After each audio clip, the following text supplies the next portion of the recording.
Buenas tardes, queridos radioyentes. Esta tarde tenemos con nosotros a Amelia Repeto, actriz, directora y docente de teatro. Buenas tardes. Hola Yolanda, ¿cómo estás? Gracias por invitarme.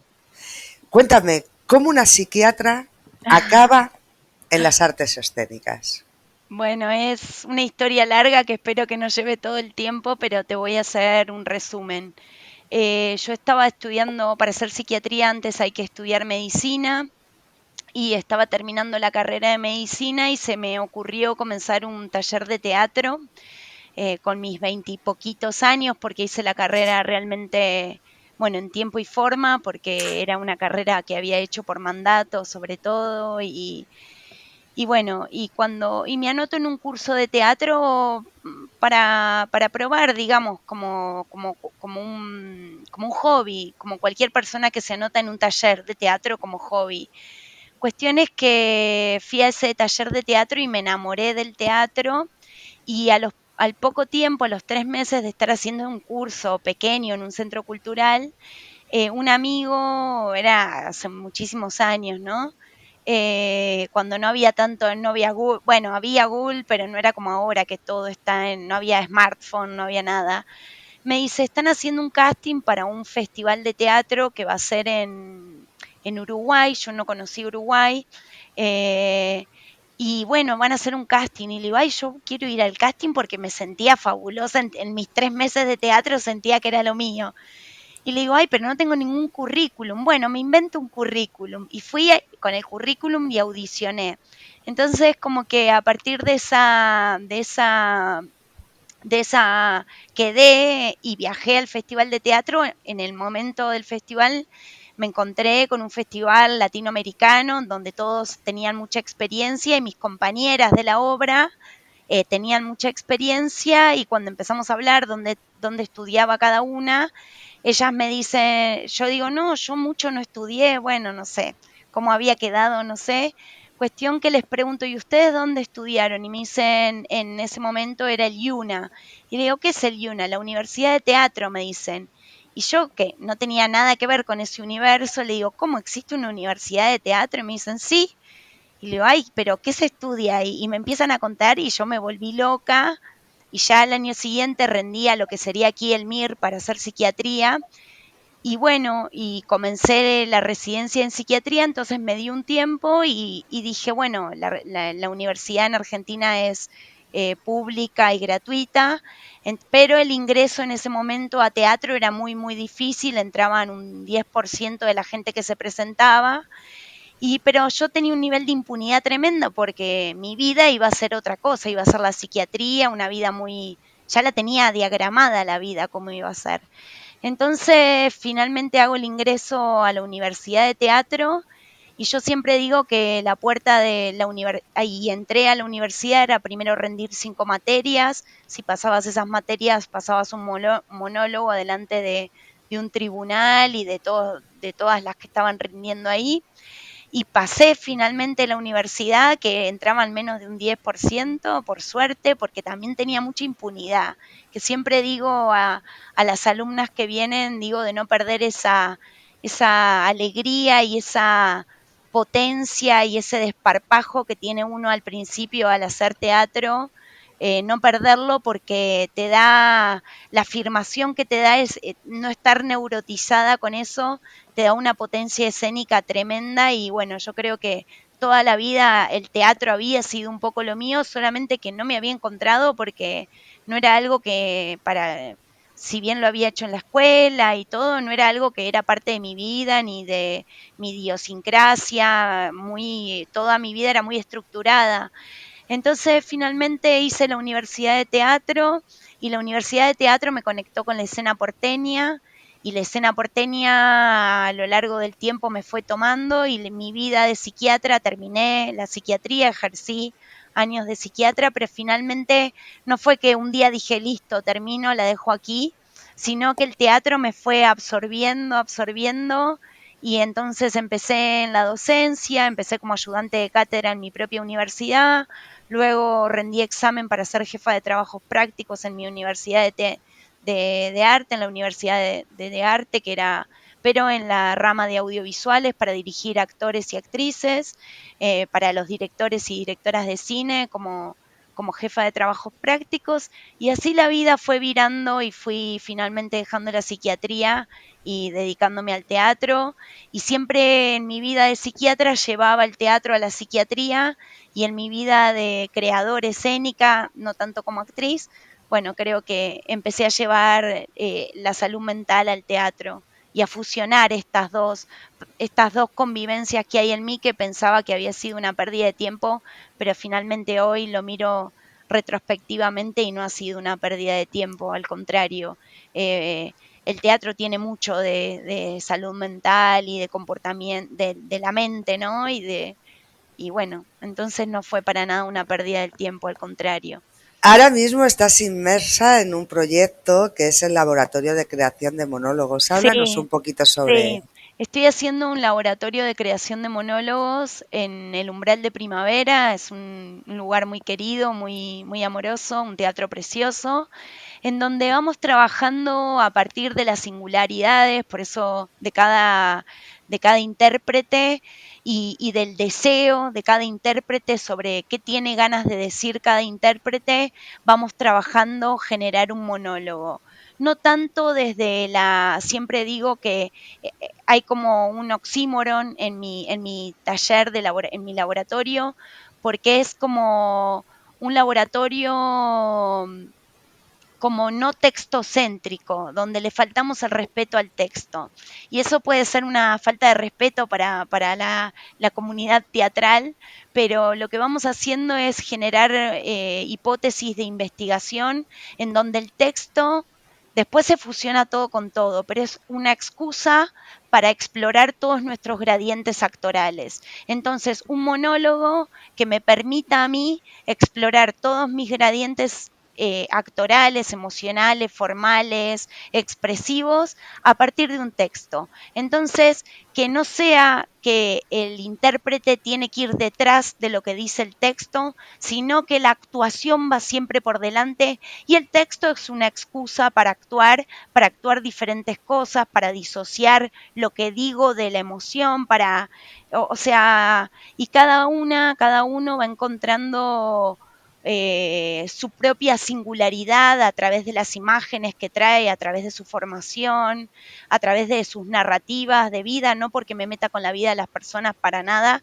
sino con las texturas que trae cada persona. Yo siempre digo, bueno, yo por ser de Buenos Aires tengo unas texturas, no es lo mismo, siempre digo una película si le dan a una película sobre un amor a Lucrecia Martel de Argentina, a Claudia Liosa de Perú, a Haneke, a Kaurismäki, cada uno va a ser por ahí, le dan la misma temática, pero cada uno va a poner su textura eh, por las propias imágenes que conlleva. Entonces, hacer de lo que trae cada uno una singularidad única e irrepetible en escena. Entonces, tratar de pesquisar esas singularidades para llevarla a esa escena y a su vez llevar también todos nuestros gradientes como posibilidades de intérpretes. Entonces, no hay una actuación estandarizada, no hay un bien, un mal, sino encontrar esa cuestión singular que tiene cada intérprete para dar a la escena y yo poder, como una buena pescadora, registrar qué es eso para sacar lo mejor que tiene el intérprete y llevarlo a la escena. Y trabajamos también de una manera laboratorio, siempre trabajo desde el primer día con vestuarios, con iluminación, no porque el vestuario tenga que ser congruente con lo que se va a decir, sino para generar un clima ficcional, onírico, pictórico, que también ayude a colocar al cuerpo, la emoción, la expresión, el ambiente en una gran bacanal onírica, le digo yo. Así que eso. Entiendo entonces que las personas que participan en este laboratorio son personas ya con una experiencia previa. Sí, son personas que el laboratorio de monólogos es para personas con experiencias. Sí, con experiencia escénica, que vengan de donde vengan, pero que tengan experiencia. Hago otros talleres que son para personas principiantes e intermedias, que tienen experiencia intermedia o principiantes en otro espacio que es la parcería, que es un gran espacio cultural eh, que es maravilloso y que tiene muchísimas actividades, pero bueno, fui yo la que inauguró dentro de ese gran espacio que es la parcería, emblemática en Madrid por hacer un punto de contracultura, un punto latinoamericano friendly, un espacio queer, un espacio con mucha apertura, afro, con mucha. Entonces, la parcería es un gran lugar y se ha armado un grupo también muy potente y muy maravilloso. Y, por ejemplo, trabajamos ahí todos los lunes, pero esta semana alguien va a poner una casa y vamos a explorar una casa vacía, teatralidades. Así que también siempre investigando, esa es la temática. Qué requisitos tendríamos que tener si queremos apuntarnos y cómo a esos talleres de principiantes? Deseo. Ese es el principal requisito, tener deseo de actuar y tanto el de monólogos, tener deseo de tener ganas de crear un texto que lo pueden crear ahí trabajando asociación libre o mucho deseo de algo que puede ser, yo digo, todo se puede actuar, en Argentina decimos hasta la guía telefónica se puede actuar, las que somos un poco más viejas, pero bueno, el antiedipo de Deleuze y Guattari se puede actuar, todo se puede actuar si hay deseo de actuar. Y yo creo que eso, que la riqueza de la actuación y de las imágenes reside en nosotros y la potencia del cuerpo.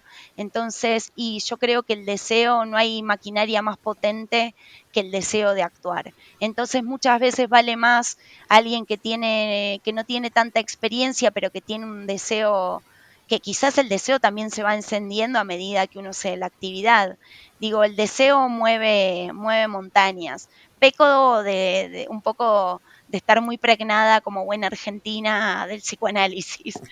Entonces, ahí Lacan y todo, peco de eso. Pero también el deseo como maquinaria de mover cualquier cosa, digo, no hay, el deseo es una máquina muy potente y si quien mira tiene la capacidad, yo siempre, la formación en teatro me formé en un momento muy duro del teatro, donde el maestro, la maestra eran duras, en la universidad era dura, los maestros, los grandes maestros eran muy duros. Yo creo que agarrando su genialidad, pero tratando de dirigir desde el deseo, encendiendo el deseo del intérprete, creo que es una manera muy amorosa y feminista también de que las personas puedan sacar lo mejor de sí y no desde el trauma, sino desde un lado más de la ternura y de encender el deseo. Eso no quiere decir que no se va a criticar o que no se va a decir cuáles son los puntos débiles, pero hay maneras y maneras, hay amorosidades, hay formas de dar devoluciones y yo creo que esas formas hacen que a la persona, en vez de traumatizarla, se le encienda el deseo. ¿Dónde podemos ver a Amelia como actriz actualmente? Actualmente no estoy en escena, pero a partir de marzo voy a estar, del 1 de marzo voy a estar en el Teatro del Barrio, que ha ganado el Premio Nacional de Teatro, es un teatro hermoso de Madrid, que está en Lavapiés. Voy a estar con una obra de Fernando Ferrer, un gran director y dramaturgo argentino bueno, que tengo el gusto de estar en su obra. Y después también voy a volver con el Romance de la Negra Rubia, que es una obra que estuve haciendo en el Umbral de Primavera. Estamos viendo dónde vamos a volver, pero probablemente volvamos. Si están atentos a mis redes, lo voy a publicar. Y como creadora hice mi última pieza en el Reina Sofía, así que viendo que se pueda repetir esa obra, que fui directora, no, no participé, pero fui directora. Háblame un poquito de lo que presentaste en el Reina Sofía. Bueno, en el Reina Sofía gané una residencia artística que se llamaba Tejidos Conjuntivos, que duró hasta ahora, hasta octubre, empezó en enero de 2024 y acaba de terminar. E hice una pieza que constaba, digamos, que dialogaba con el arte contemporáneo y constaba de una instalación escénica, una performance y otra instalación escénica con cine en 16 milímetros, con una película que hice, y toda la pieza era una gran performance. La temática de la pieza era el exilio femenino, siempre se consideró el exilio como una de las principales causas para el desencadenamiento de enfermedades de salud mental, y siempre se consideró que el exilio está arraigado al exilio político, al exilio por guerras, pero hay una nueva hipótesis que es la que las mujeres estamos dando batalla, que es el exilio, no el exilio, la batalla feminista que estamos dando. Lamentablemente crecen los femicidios, crecen la violencia de género, y entonces la hipótesis mía era tomar documentos de mujeres que hayan migrado, sí, por ahí sin enunciar qué es lo que les había pasado, y de eso hice un disco de vinilo que formó parte de la primera instalación escénica. Entonces trabajé con todas mujeres el trauma del exilio y la medicalización del trauma. Entonces era una crítica poética, claro, sin ser directa, hablando de otras cosas, era una crítica a la medicalización del trauma por el exilio. Y en el medio había, digo, había cajas de clonazepam gigantes, transcurría con las mujeres migrantes en el jardín, en las instalaciones escénicas, hice una película de 16 milímetros, así a la anticuada, en el cementerio con cajas de clonazepam, hice la película, y también en el medio había un musical de una canción de Cyndi Lauper, de todos bailarines, haciendo una canción como contrapunto de los momentos más angustiosos y solemnes, y bueno, la performance tenía momentos muy crudos, entonces trataba de hacer punto y contrapunto dramatúrgico sobre esa temática, que era migración femenina, salud mental, trauma, medicalización del trauma, también una crítica a la psiquiatría, pero no una crítica directa enunciada, sino una crítica poética. O sea que finalmente lo que hiciste fue fusionar tus dos carreras. Sí, también. Y la primer pieza que hice en el Reina Sofía se llamó Artificio para atravesar la psicosis, que era sobre documentos tomados en un pabellón psiquiátrico de una cárcel de Ceiza, de Argentina, una cárcel de máxima seguridad en la cual trabajé 4 años y dictaba clases de teatro ahí, dormía ahí, era un programa de derechos humanos. De esos 4 años tomé documentos, hice una performance, una conferencia performática que era con archivos y filmación y yo en escena, dialogando, metiendo cumbia, bailando, y después una performance site specific que era parte de la misma pieza, en donde toda la gente con máscaras de animales se metía en una sala de aislamiento psiquiátrica, y ahí empezaban los documentos tomados de la psicosis, pero en el medio aparecía cumbia y los performances se iban activando con toda la gente ahí metida y nadie sabía quién era quién porque todos tenían máscaras como si fuese un gran carnaval medieval. Entonces estaban entre la gente, los performers. Después tuve la suerte de hacer esa performance en el Festival de Tara y ahí trabajar con personas que sí habían vivido el encierro de salud mental o el encierro de cárcel. Entonces también era interesante porque tomaba un nivel de peligrosidad escénica muy atractiva la segunda parte de la pieza, que era site specific, y la primera parte de la pieza era más delirante, era muy graciosa, pero muy angustiante a la vez, porque yo contaba mi experiencia en la cárcel, de haber estado y dormido en la cárcel durante 4 años, una vez por semana, pasaba 48 horas cada semana, dentro de esa cárcel de máxima seguridad en el pabellón psiquiátrico, y entonces de eso hice una narrativa, una ficción realidad, como rasgos de biodrama, pero con ficción, y bueno, así fue. También ahí fusionaba las dos artes, digamos. ¿Cómo podemos ponernos en contacto contigo si queremos acceder a estos talleres? Me pueden dejar un WhatsApp que digo mi móvil, si querés, y Sí. también mis redes sociales. Mi móvil es, apunten, es 666-137-644. Y como locutora que no soy, voy a repetirlo. 666-137-644. Y mi Instagram, que es lo que uso, no tengo TikTok porque ya soy pues mayor. Mi Instagram es amelia.repeto con 2T, @amelia.repeto con 2T. Así es mi Instagram. Pues Amelia, muchísimas gracias por habernos atendido esta A tarde. vos, Yolanda, por ser amorosa y bueno, eso. Y si te parece, Gracias. seguimos en contacto para cuando en marzo me has dicho. En Eh, marzo y para cuando vuelva la negra rubia también avisarte a ti bueno, y a tu producción y todo. pues perfecto, te emplazo para volver a vernos en esa fecha. Gracias. Gracias a Un ti. saludo a vos y a todas las personas que hacen posible este espacio y estoy muy agradecida, un poco nerviosa, pero muy agradecida. Gracias a ti. A vosotros, Adiós. vosotras, queridas y queridos radioyentes, como siempre, muchísimas gracias por estar al otro lado. Mi nombre es Yolanda López.